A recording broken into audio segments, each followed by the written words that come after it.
Good morning, students. The topic is circular queue. So as we know, in a normal queue data structure, you can insert the elements until the queue becomes full. If the queue is full, then you cannot insert the next element until all the elements are deleted from the queue. Note the point. Until all the elements are deleted from the queue, you cannot insert the next element. Okay. If the queue is full. For example, consider the figure. Okay. So here from the figure we know that the queue is full. So you cannot perform insertion operation. Let us assume we have deleted 3 elements from the existing queue. Okay. So since this is a normal queue, if I want to perform insertion operation, if I want to insert one more element into the queue, I cannot perform the insertion operation. Okay. It still says that the queue is full even I am having 3 free spaces in the queue. Okay, insertion is not possible in the normal queue. So that is the drawback of normal queue data structure. So we go with the circular queue.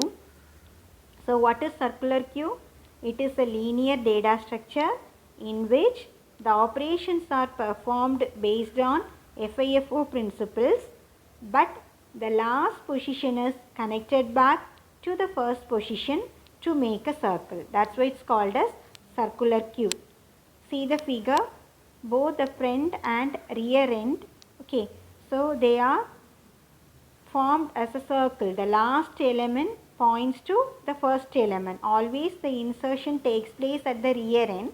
The deletion takes place at front end. Now the last position is again connected back to the first position. So that's why it's called a circular queue. What are the steps we require to perform insertion operation in circular queue? First we have to check for the full queue. Okay, the condition for checking the full queue is rear equal to max minus 1 and front equal to 0. Or otherwise, if front equal to rear plus 1. If it says that the circular queue is full, okay, and insertion operation is not possible. So in a normal queue, just we have checked rear equal to maximum minus 1. That is enough for normal queue. Since it is a circular queue, you have used the condition rear equal to max minus 1 and front equal to 0 or front equal to rear plus 1. If the insertion is possible, then you have to check with the position of rear pointer. If rear is pointing to the last element, you have to set rear equal to 0. Otherwise, you can increment rear by 1 as usual. That is rear equal to rear plus 1 modulus max. After incrementing the rear pointer, you can store the data at that empty slot. After the insertion, you have to check the position of front pointer. If front equal to minus 1, you have to set front as 0. Okay.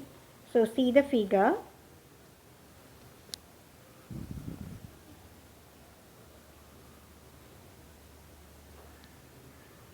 Rear equal to 4 and front equal to 30. Sorry, front is pointing the element 30 and rear is pointing the element 50. Okay. So as we know, in the normal queue, you cannot insert one more element because rear reaches the maximum size, n equal to 5. So the maximum size of the queue is 0, 1, 2, 3, 4.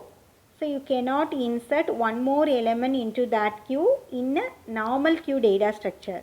But now we are using a circular queue data structure, so insertion is possible. Okay.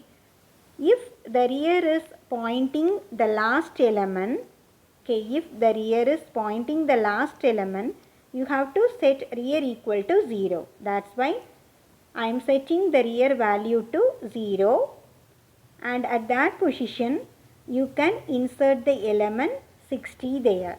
This is what happening in insertion. Okay, so before insertion you have to check whether the queue is full or not. When the queue is full in circular queue, front equal to rear plus 1. So it is not true. So you can perform the insertion operation. So we have decided to insert the new element 60 into the circular queue, but rear is pointing to the last element. So we have to set rear as 0, and at that position you can insert the new element 60. Okay, so this is what happening in insertion operation. The procedure for deletion operation in circular queue is, so you have to check for empty queue. The condition for checking the empty queue is, if friend equal to -1, it indicates that circular queue is empty and you cannot perform the deletion operation. If the circular queue is not empty, then you have to check for the position of front and rear pointer.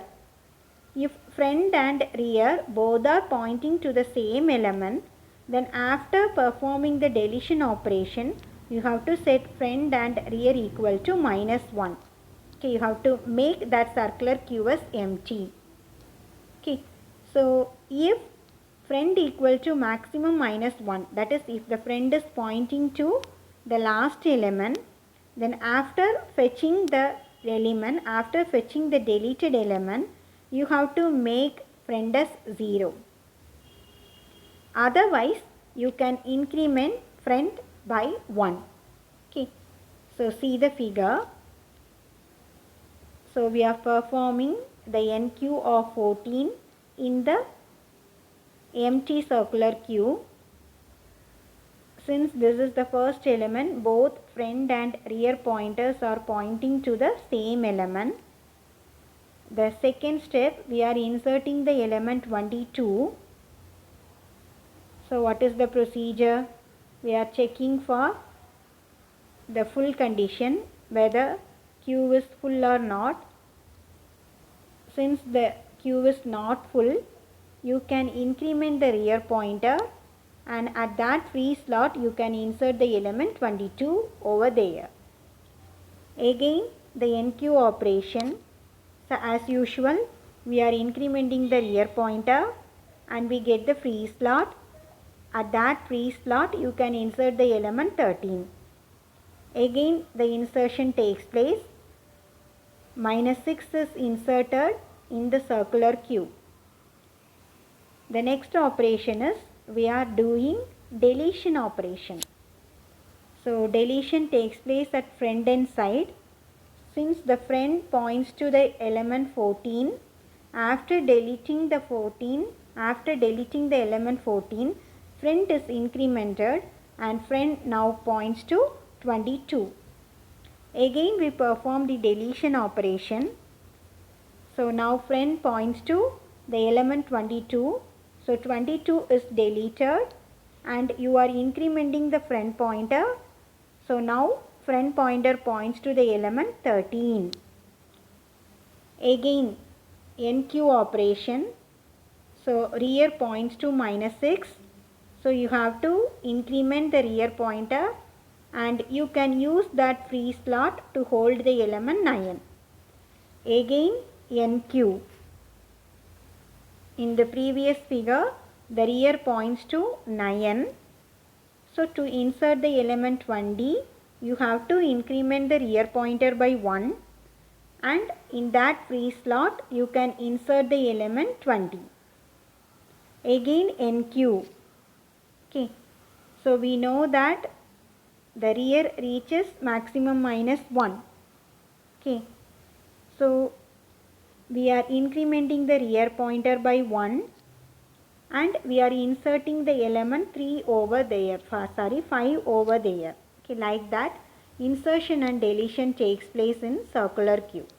So once again, so the need of circular queue is, the disadvantage of queue data structure is, once the queue becomes full, you cannot insert new element even if we have free spaces in the queue data structure, you can insert the element until all the elements are deleted from the queue. So to overcome this, we go for circular queue. So why it is called as circular? Because the last element of the queue is connected back to the first element of the queue. Then we have studied the procedure for insertion and deletion. Okay,